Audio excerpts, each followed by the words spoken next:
नमस्कार मित्रांनो, सह्याद्री पर्वतरांगामध्ये वसलेले सातारा जिल्ह्यातील वाई परिसरातील एक अतिशय जागृत आणि शक्तिशाली देवस्थान म्हणजे आई काळूबाई।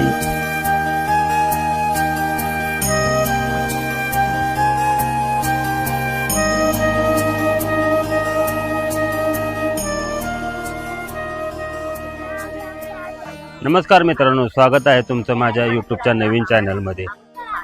आज आपण आलेलो आहोत आणि आज आपण मांढरदेवी यांच्यावर आज व्हिडिओ बनवणार आहे। तर तुम्हाला माहित आहे का की मांढरदेवीला जो बकरा आणि कोंबडं वाहिलं जातं ते कोणासाठी असतं आणि मांढरदेवी म्हणजे आदिशक्तीनं काळूबाईचं रूप या गडावर कशासाठी घेतलेलं, मांढर ऋषी हे नक्की कोण होते,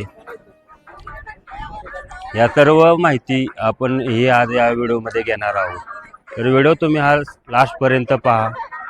मी तुम्हाला व्हिडिओच्या सुरुवातीपासून ते शेवटपर्यंत ही सर्व माहिती स्टेप बाय देत जाणार आहे। आणि ही माहिती तुम्हाला आवडेलच तर व्हिडिओ लाईक आणि चॅनलला सबस्क्राईब करा।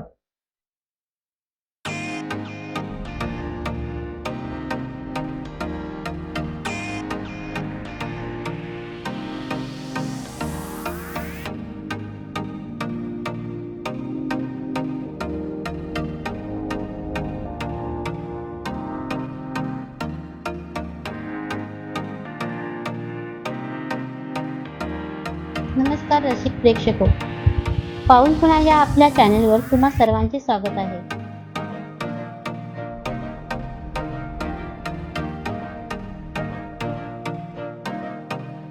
आज आपल्या या पाऊलखुणा उमटणार आहेत साताऱ्यातील पवित्र आणि निसर्गरम्य मांढरदेवी गडावर।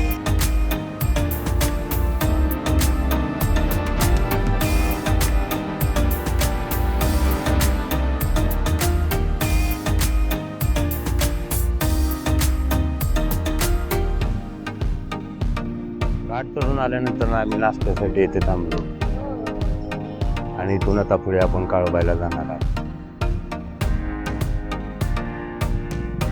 आणि हा इकडचा रस्ता हा वाईचा रस्ता आहे आणि हा स्टॉप आहे आणि हा जो समोरचा रस्ता जी टू व्हीलर गेली किंवा मांढरदेव या देवस्थानाकडे रस्ता जातो। या चौकात एक महत्त्वाची सूचना म्हणजे हा वाईवरून येणार रस्ता हा गाड्या ह्या डायरेक्ट टर्न असल्यामुळे बोरकडे जाण्याची शक्यता असते, त्यामुळे इथं ही काळजी घ्यायची।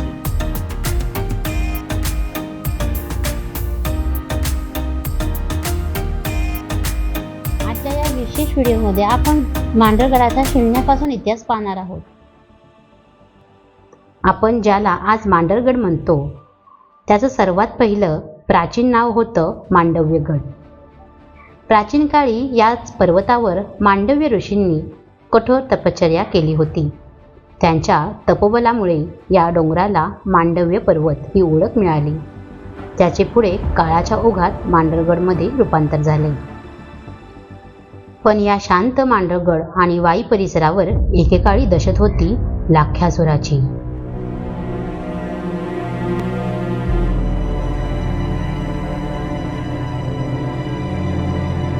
लाख्यासूर हा अत्यंत क्रूर आणि शक्तिशाली असुर होता। त्याने भगवान शंकराची घोर आराधना करून रक्तबीज नावाचं एक अजब वरदान मिळवलं।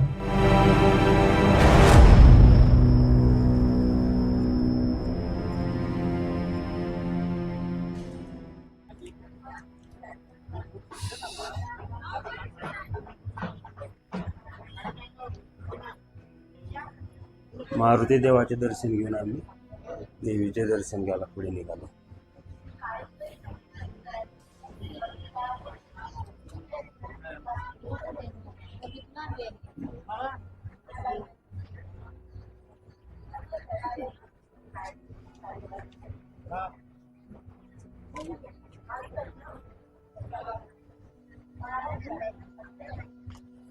त्या वरदानानुसार युद्धाच्या भूमीवर लाख्यासुराचा रक्ताचा एक थेंब जरी जमिनीवर पडला तर त्यातून त्याचाच दुसरा शक्तिशाली असुर जन्माला येत असे।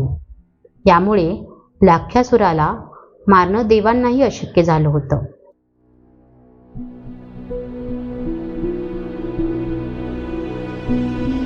जेव्हा लाक्यासुराचा त्रास वाढला तेव्हा मांडव्य ऋषींच्या रक्षणासाठी आदिशक्तीने पार्वती काळूबाईचे रूप धारण केले.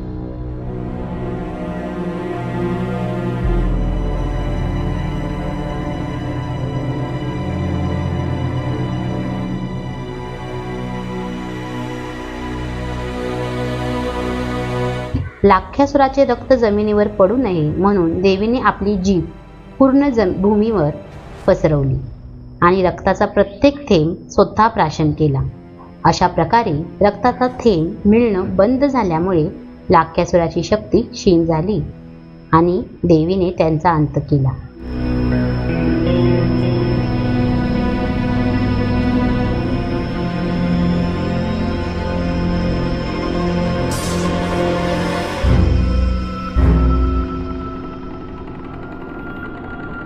मरताना राक्यासूर देवीला शरण आला आणि त्याने आपली भूक शमवण्यासाठी मानवी रक्ताची मागणी केली.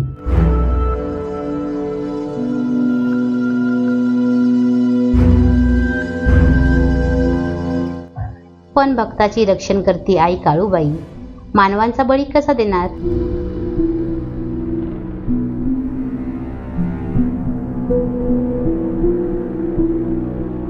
कसा देणार?